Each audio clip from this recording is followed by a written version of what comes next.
meu Deus, ao meu Pai, sobre meu Pai, esse momento que será ministrar a sua palavra. Pedimos que pelo Espírito Santo nos ajude, nos conduza, para que, Senhor, possamos ser instrumentos nas tuas mãos, para que a tua palavra ela venha de encontro ao coração de cada um dos teus filhos e filhas, e que a tua vontade, Pai, mais uma vez, seja, Senhor, pronunciada, meu Deus, a cada coração. Fala conosco, Pai, assim como o Senhor tem falado comigo, continua falando com a sua igreja, Pai, pois dependemos da sua palavra, pedimos, em nome de Jesus, continue, meu Pai, guiando o teu povo, conduzindo e, meu Deus, fortalecendo a cada um de nós, em nome de Jesus. Amém. Os irmãos podem se assentar. Mais uma vez eu agradeço pela oportunidade, pela confiança a mim conferida, estarmos aqui como portadores da palavra de Deus, essa palavra que é poderosa, é viva, é eficaz. Eu sempre reconheço não ser merecedor de tão grande privilégio estar ministrando a palavra de Deus, mas eu louvo a Deus pela infinita misericórdia dele que tem me concedido essa oportunidade. Que Deus possa falar em cada coração desta noite e que o propósito de Deus através da palavra possa ser alcançado, porque Deus ele tem um propósito a ser alcançado quando a palavra dele é ministrada. E a minha oração, eu desejo que esse propósito seja alcançado na vida de cada um dos irmãos, como também na minha vida. Irmãos, o tema da nossa reflexão nesta noite é o nascimento de Jesus. O nascimento de Jesus foi um fato único e um fato extraordinário. Aconteceu uma única vez e de forma extraordinária, porque nunca se houve e nunca haverá mais esse mistério tão grandioso, é o fato de um Deus ele se encarnar e nascer através de um ventre de uma mulher. Nós falamos nascimento de Jesus, mas, na realidade, Jesus Cristo ele já existia. Jesus Cristo ele é eterno. Um dos seus atributos é a eternidade. Ele já existia na criação, ele participou da criação do mundo, ele participou da criação do homem. Mas quando nós falamos do nascimento de Jesus, nós queremos destacar que, como a Bíblia diz, na plenitude dos tempos, assim como havia sido anunciado pelos profetas, o Cristo ele haveria de se encarnar e agora nascer através de um ventre de uma mulher, obra do Espírito Santo, para um propósito único, para um propósito divino.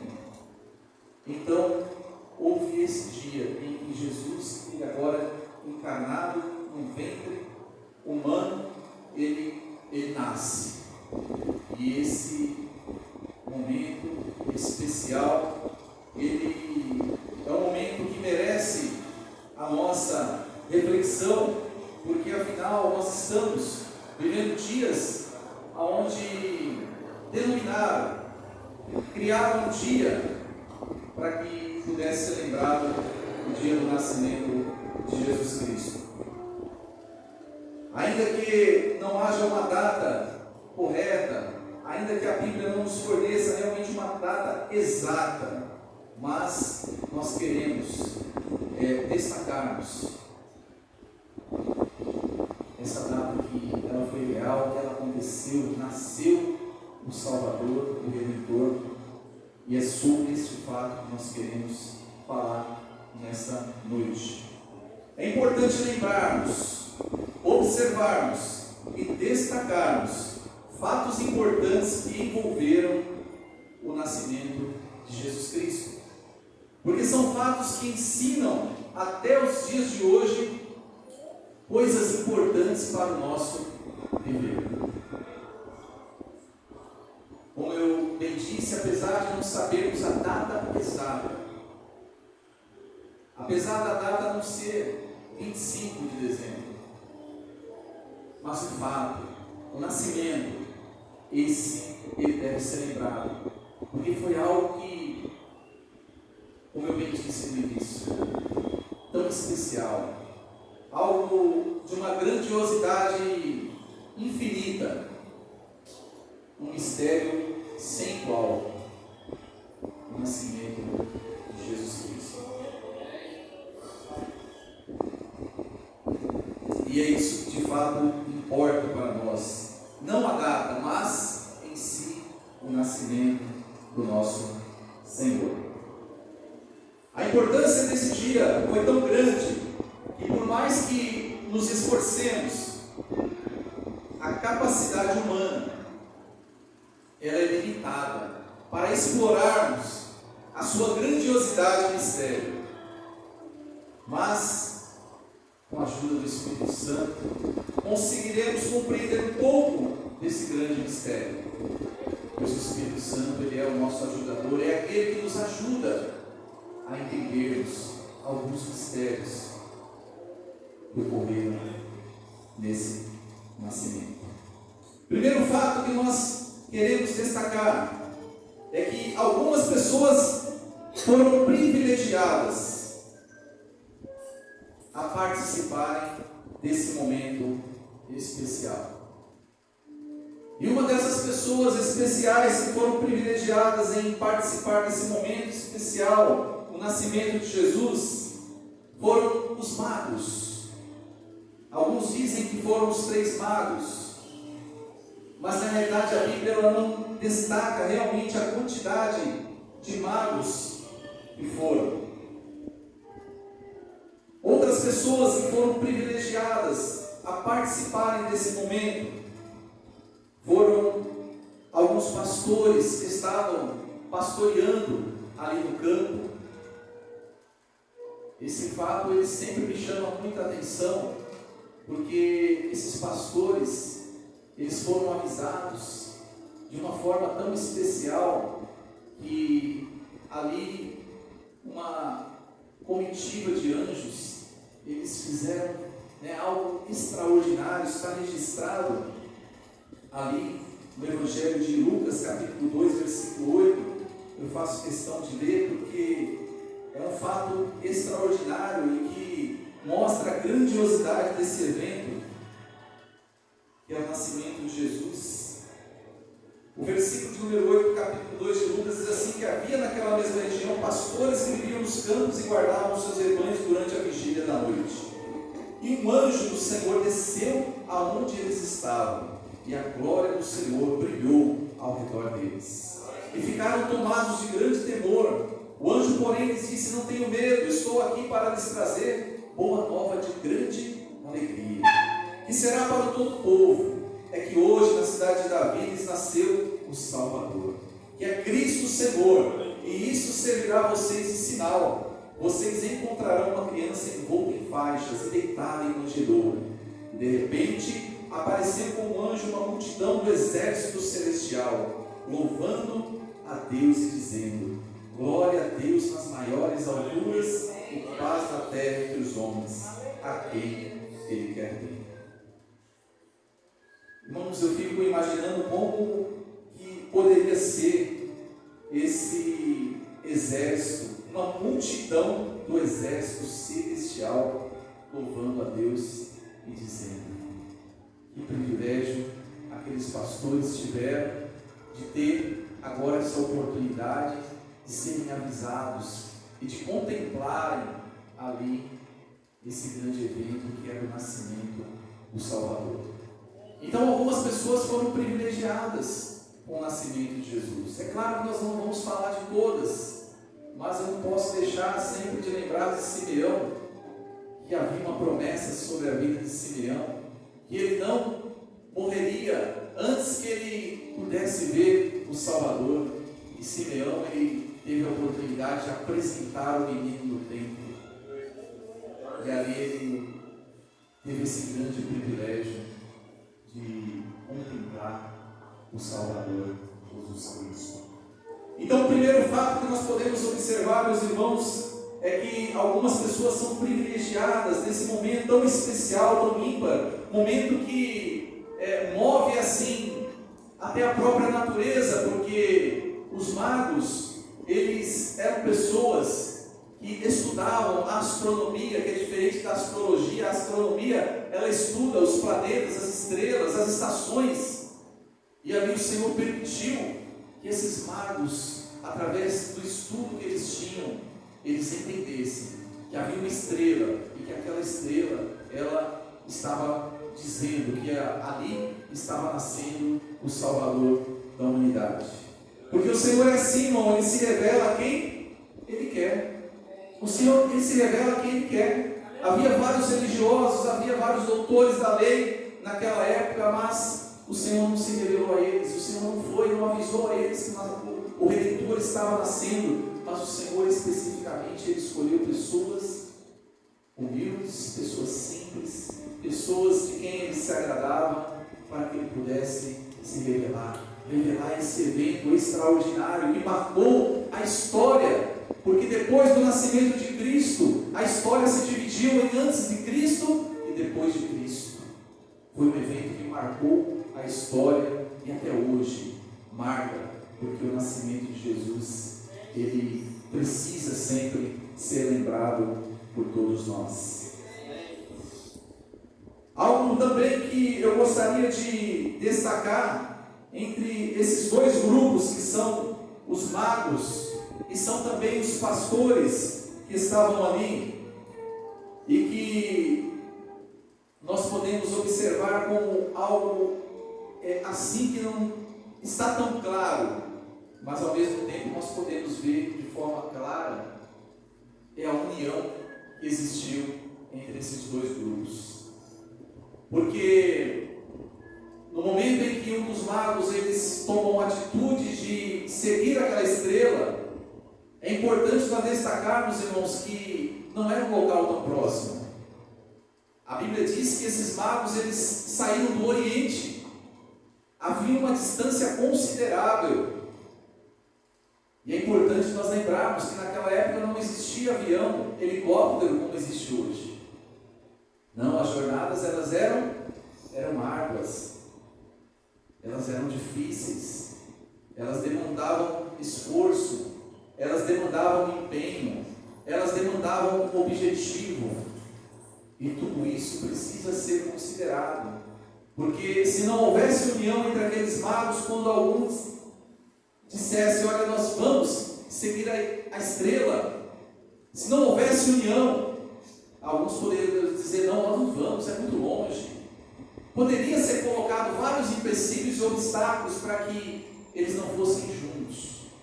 Mas a gente observa aqui que houve união entre aqueles magos. Houve união também em relação aos pastores. Quando foi anunciado o nascimento do Salvador, então disse, nós vamos. E todos concordaram, nós vamos aonde está o menino Jesus. Irmãos, coisas maravilhosas acontecem quando existe união. E nós podemos ver isso hoje aqui. Nós estamos todos unidos. Estamos todos reunidos. E através da união, nós podemos ter a oportunidade de ouvir vários irmãos cantando, irmãos tocando. Nós tivemos a oportunidade de ver o nosso irmão aqui, que fazia muito tempo que a gente não via. Não sei se ele vai lembrar, mas eu lembro, ele já esteve na nossa igreja lá também, né? Então a união, ela promove coisas maravilhosas no meio do povo de Deus. E é por essa razão que o adversário ele luta para que não haja união, para que haja desunião, porque quando há desunião não há acordo, não há concordância. Quando não há concordância, não há objetivo, não há uma realização de um objetivo, de um propósito. Mas o Espírito Santo ele fala conosco hoje, nessa noite, sobre a importância de nós cultivarmos a união. Coisas maravilhosas acontecem. O próprio Salmo de número 133 nos diz isso: ao com pão e com suave é que os irmãos vivam em união. é como óleo precioso que desce sobre a cabeça de Arão e desce ali a sua barba e vai descendo, porque ali o Senhor ordena a bênção.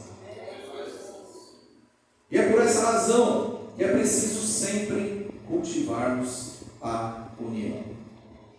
O amor de Jesus Cristo em nossos corações precisa ser maior que as diferenças que existirem, como existem em todos os seres humanos. As diferenças, elas sempre vão existir. Assim também é na vida de um casal. Quando um casal se une, ali se unem duas pessoas totalmente diferentes. Sim ou não? Mas quando existe o amor, quando o amor prevalece, o casamento ele prevalece também, apesar das diferenças, que às vezes são muitas. Mas quando existe o amor, quando o amor ele é cultivado, quando o amor ele prevalece, a união ela prevalece e o nome do Senhor é glorificado. A igreja, da mesma forma, os magos, além de representarem aqui a união, os magos também representam antecipadamente os gentios, que seriam aqueles que receberiam Jesus Cristo em suas vidas, por conta da rejeição dos judeus. Como está escrito, ele veio para os seus, mas os seus não o receberam. Mas todos quanto receberam, deu-lhes o poder de serem feitos filhos de Deus. Então aqui, esses magos, eles também representam aqueles que haveriam de crer no Salvador, aqueles que, assim como os magos, vieram de longe, porque os que eram de perto rejeitaram, não aceitaram, não reconheceram em Cristo o Salvador. Mas aqueles magos, eles vieram de longe, enfrentaram ali a jornada das estradas, o calor do sol, quem sabe o frio, os obstáculos, porque eles tinham um objetivo. Eles conseguiam ver no nascimento de Jesus a grandiosidade que era.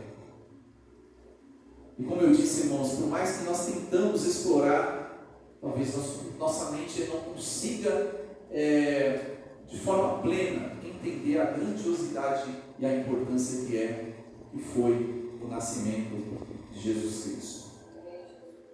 O segundo fato que nós queremos destacar aqui é a adoração, porque o texto que nós lemos, ele nos diz que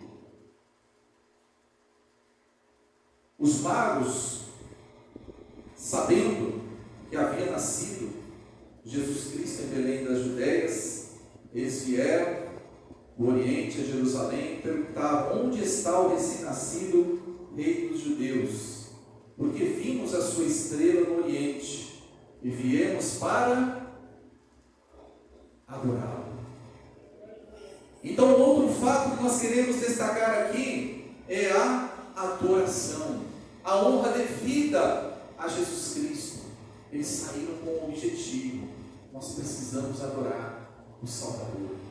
Eles reconheceram que ali estava o menino, que apesar de ser um menino, mas era também o Salvador, era o Emanuel, Deus conosco. Irmãos, é importante nós lembrarmos que a principal missão da igreja é adorar o Cristo vivo. Tem diferença em ir à casa de Deus e adorar. Existe diferença entre pregar e adorar. Existe diferença em louvar e adorar. Se ir à casa de Deus, se pregar, se louvar, está acompanhado de adoração, então aí sim, o louvor, a pregação, a adoração, a pregação, o louvor, o ir à casa de Deus, então aí é algo, irmãos, que jamais passará desapercebido pelo céu. Porque o céu está atento. E aquele que ele carrega dentro de si essa consciência de que nos momentos propícios ele tem esse objetivo claro: eu vou à casa de Deus, mas eu vou com o objetivo de adorá-lo. Não importa quem vai cantar, não importa quem vai pregar, não importa quem estará lá, eu vou para adorá-lo. Eu vou adorar a Jesus Cristo. Jó, ele adorou ao Senhor. Por que nós devemos adorar a Jesus? Várias razões nós poderíamos destacar aqui. Jó, ele adorou ao Senhor, e Jó, quando ele adorou ao Senhor, ele adorou ao Senhor após perder ali a sua família, após perder os seus bens. O que nos mostra que nós devemos adorar a Deus, adorar a Jesus, não por aquilo que Ele pode nos proporcionar, mas por aquilo que Ele é. O que Deus era para Jó continuou sendo, mesmo ele perdendo algumas coisas e pessoas importantes na sua vida. A Bíblia vai dizer que quando ele recebe aquela notícia, ele dobra os seus joelhos, ele se prostra em terra e ele adora ao Senhor. Por que nós devemos adorar a Jesus? Por que nós devemos adorar ao Senhor?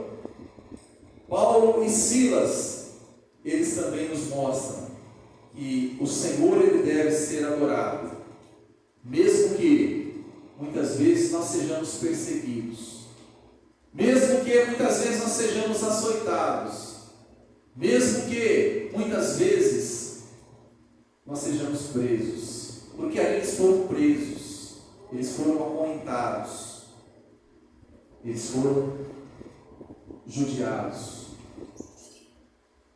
mas ali eles tiveram essa atitude de adorar ao Senhor. Por que nós devemos adorar ao Senhor? Porque somente o Senhor, assim como ele foi na vida daquele eunuco, que por costume, por hábito, também muitas vezes ele ia a Jerusalém adorar. Nós devemos adorar porque existe um lugar dentro de nós, na nossa alma, que só Jesus Cristo pode preencher. Não foi diferente na vida daquele eunuco.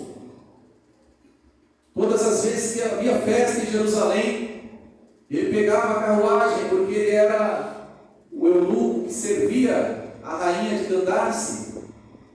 Então ele pegava a carruagem real e ele ia até Jerusalém, porque havia uma necessidade naquela alma, havia uma sede naquela alma, e aquela sede só poderia ser preenchida por Deus, e ele ia adorar. E eu torno a dizer, irmãos, quando existe adoração, isso não passa desapercebido pelo céu. E só esses três personagens já são suficientes para que a gente possa afirmar isso. Porque Jó adorou e não passou desapercebido do céu. O Senhor restituiu lá no final tudo em dobro na vida de Jó. Porque a adoração ela não passa em vão. Os céus eles estão assistindo, e quando ele encontra um adorador, ele contempla, ele registra, assim como ele registrou a adoração desses magos. Eles tinham esse propósito de adorar ao Senhor. Paulo e Silas também da mesma forma, estavam aprisionados, estavam machucados, mas eles não viram outra alternativa senão adorar ao Senhor. Porque o Senhor era tão grandioso, era tão maravilhoso, que por esta causa eles estavam sendo açoitados, por fazer o bem, por pregar o Evangelho. Eles tinham o entendimento de que eles estavam realmente no caminho certo.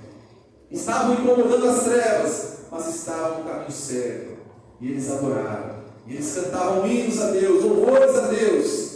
E não passou desapercebido pelo céu, porque de repente houve um terremoto. E ali aquela prisão foi abalada pelo poder de Deus. E as celas se abriram. E ali eles tiveram a oportunidade de sair. Mas o Senhor tinha um propósito.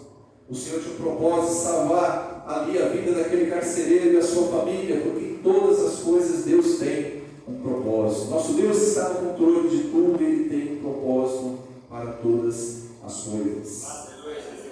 Como ele tinha um propósito também na vida daquele eunuco, de salvar aquela alma, porque a adoração que ele iria prestar, ela não passou desapercebido pelo céu. Então o Espírito Santo foi lá em Filipe e disse para Filipe: Filipe, aproxima daquele carro. Filipe, então, obediente, ele se aproxima daquele carro, e ao aproximar daquele carro, ele percebe que o eunuco estava lendo as Escrituras. E quando ele percebe que o eunuco estava lendo as Escrituras, ele pergunta para o eunuco: você entende o que você lê? E o eunuco então diz: como entenderei se não há quem me explique? Então o eunuco chama Filipe para subir no carro, na carruagem. Então Filipe começa a explicar a Escritura que ele estava lendo, e começa a dizer que ali estava falando a respeito de Jesus Cristo. Jesus Cristo foi anunciado para aquele eunuco. A vida daquele eunuco agora passa a não ser mais a mesma. Ele crê no Evangelho, ele crê no Senhor, ele crê no Salvador. E ele ali, andando naquela carruagem, eles passam perto de um pouquinho de água, e ali então o eunuco, ele diz a Filipe: eis aí a água, o que me impede de ser batizado? E Filipe diz: nada me impede, desde que você creia de todo o coração. Filipe disse: eu creio. E ali eles desceram, e o eunuco foi batizado. Porque o céu não passa desapercebido de um adorador. Então a lição que nós podemos aprender ou reaprender com esses magos é que a adoração, ela precisa fazer parte da nossa vida. Aliás, o Senhor Jesus Cristo, que já chegou a hora em que o Pai, Ele procura os verdadeiros adoradores, aqueles que o adoram em espírito e em verdade. O Pai está à procura, e quando o Pai encontra, o céu não passa desapercebido. Deus, Ele tem vitória. Deus, Ele tem maravilhas para realizar na vida daqueles que são verdadeiros adoradores. Tem verdadeiros adoradores aqui nessa noite? Oh, glória! Aleluia! Isso nunca pode faltar em nenhum de nós, irmãos. É uma disposição que nunca pode faltar em nós, de adorar aquele que é digno de ser adorado. Terceiro fato a nós destacarmos para caminharmos para o final: os presentes dos magos com seus significados. Aqueles magos, eles, além de terem um propósito no coração de irem adorar a Jesus Cristo, eles levam também alguns presentes. Eles não queriam chegar de mãos vazias diante do Redentor. Mas, irmãos, aqueles presentes que eles levam têm um significado.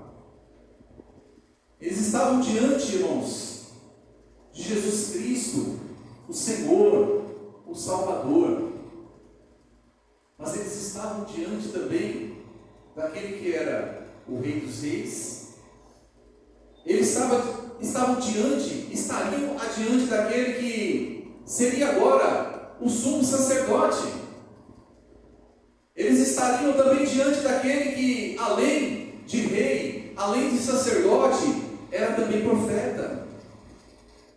Porque nós sabemos que essas funções, elas existiam no Velho Testamento.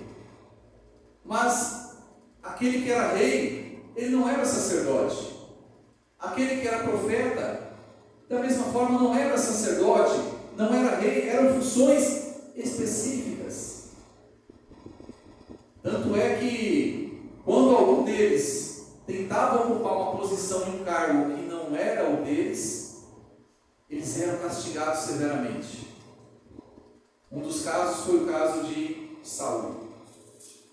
Saul ele estava esperando o profeta Samuel, porque o profeta Samuel, ele poderia oferecer sacrifícios, mas na mente de Saul, Samuel estava demorando, então ele resolveu oferecer sacrifícios.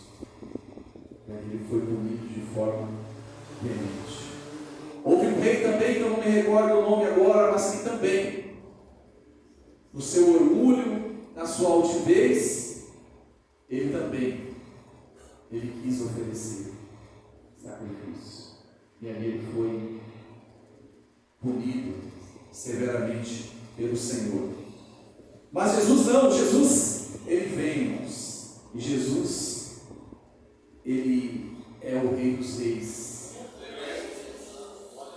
E o ouro que os magos eles deram justamente demonstra aquilo que o rei ele sempre teve, que era poderio, era soberania. Aqui está o menino, mas é um menino que ele é o Rei dos Reis, ele é o Senhor dos Senhores, é aquele que é o soberano de toda a terra. Como eu disse no início, ele nasceu, ele encarnou no ventre de Maria, mas ele já existia desde a eternidade. Ele deixou a sua glória para se fazer humano entre nós. Ele habitou entre nós e vimos a sua glória com a glória do unigênito. Jesus, além de rei, ele também era sacerdote, porque nós sabemos que no Velho Testamento o sacerdote ele tinha funções específicas, e dentro daquelas funções, daqueles rituais que ele fazia parte do ritual, o incenso, queimar incenso, fazia parte da adoração, fazia parte do culto a Deus. Então, os magos eles trazem incenso também, representando Jesus como sacerdote. E além do ouro, além do incenso, eles trazem também mirra. Por quê, irmãos? Porque o profeta, no Velho Testamento, não simbolizava algo bom, simbolizava alguém que seria perseguido, como de fato foi perseguido.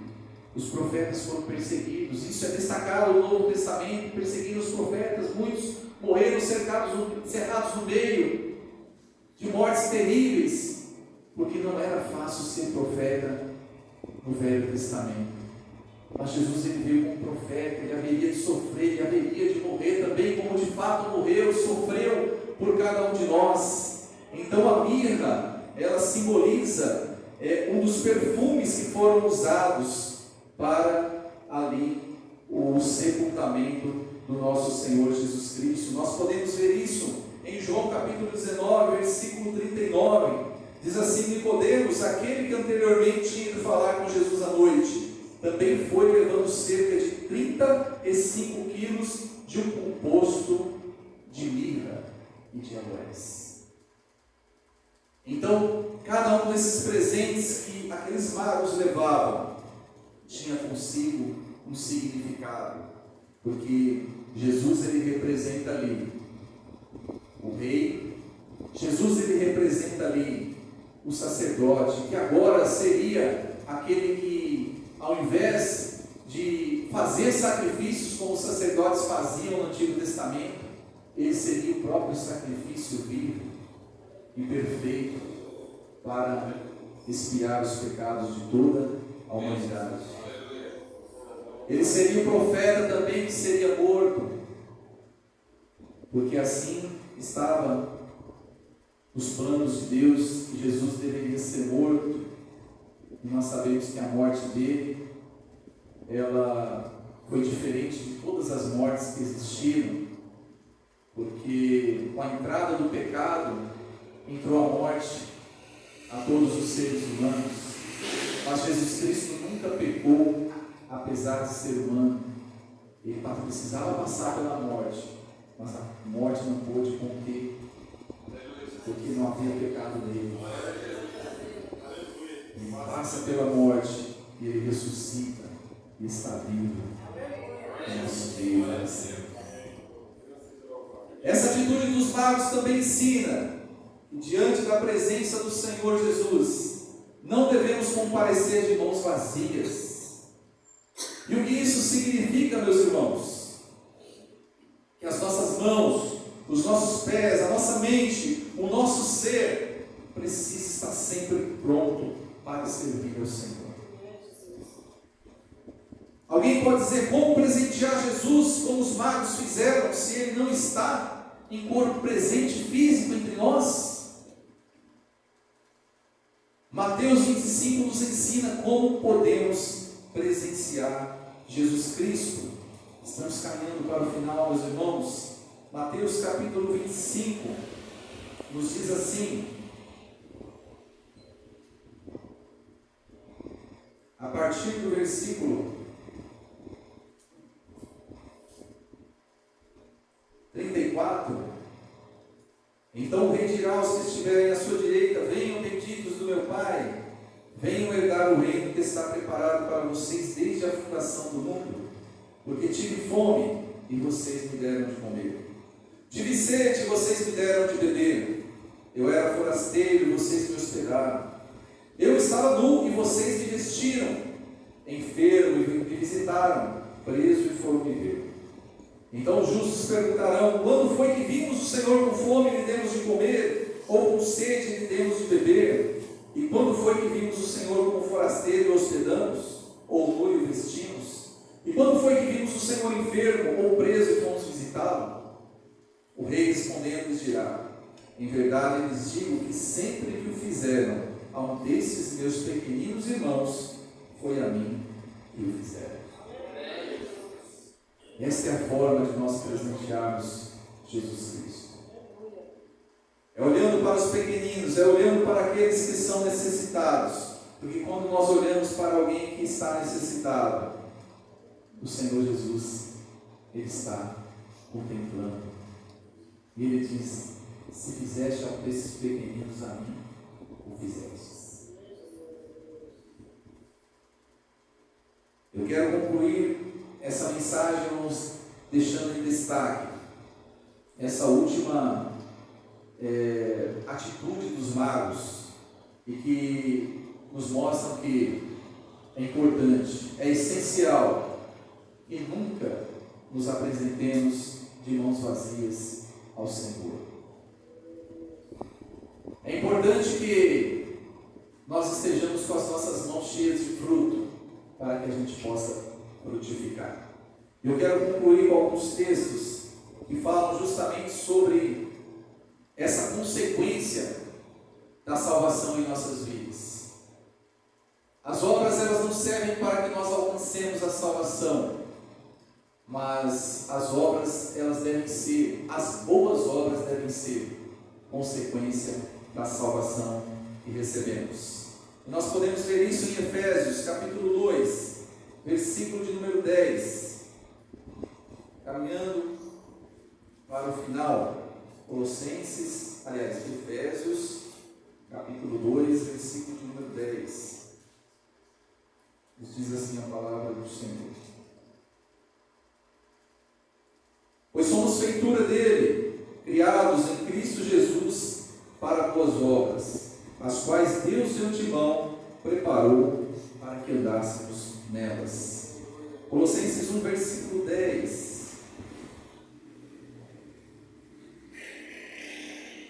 Dessa maneira, poderão viver de um modo digno do Senhor, para o seu inteiro agrado, frutificando em toda boa obra e crescendo no conhecimento de Deus. Assim vocês serão fortalecidos com todo o poder, segundo a força da sua glória, em toda a esperança, paciência, com alegria, dando graças ao Pai que nos capacitou a participar da herança do salvo dos santos na luz. E por último, Tito capítulo 2, versículo 14.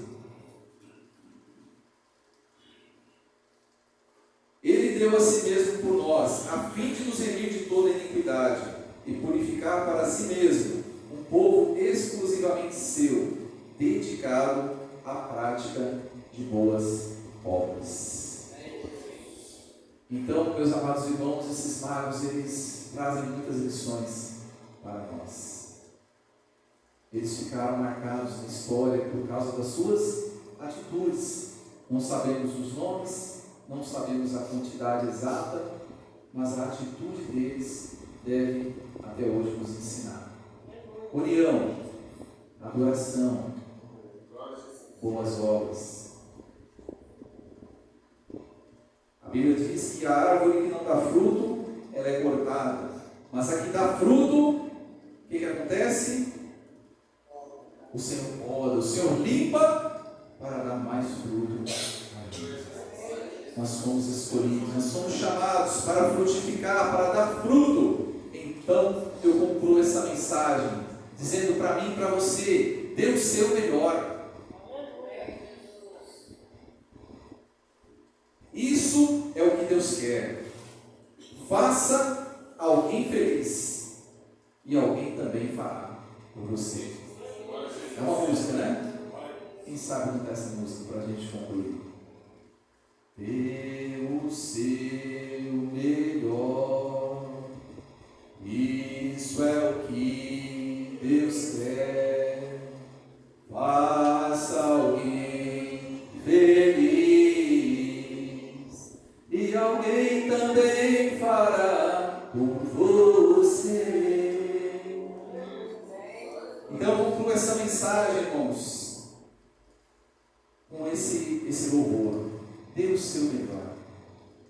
Os magos, eles deram o melhor. Levaram ouro, levaram incenso, levaram mirra. Com seus respectivos significados, entendiam a grandiosidade que era estar na presença de Jesus Cristo. O Espírito Santo também nos faça compreender a importância que é estarmos sempre na presença de Jesus Cristo, para que possamos sempre comparecer com esse mesmo espírito de adorador, de adoração, porque nenhuma adoração passará desapercebida do Senhor. Deus abençoe a todos. Eu agradeço mais uma vez a oportunidade de estar aqui com os irmãos. Agradeço os irmãos que me acompanharam. Meu pai está aqui comigo hoje. Meu pai mora na Bahia, está passando os dias, está me acompanhando aqui, né? Os irmãos da minha igreja que acompanharam, todos os irmãos, né, que estão, a nossa irmã, o seu Sônia. Agradeço a todos, né, pelo carinho e pela união, né? Todos nós entendemos, né, a importância da união, que assim nós possamos permanecer em nome de Jesus.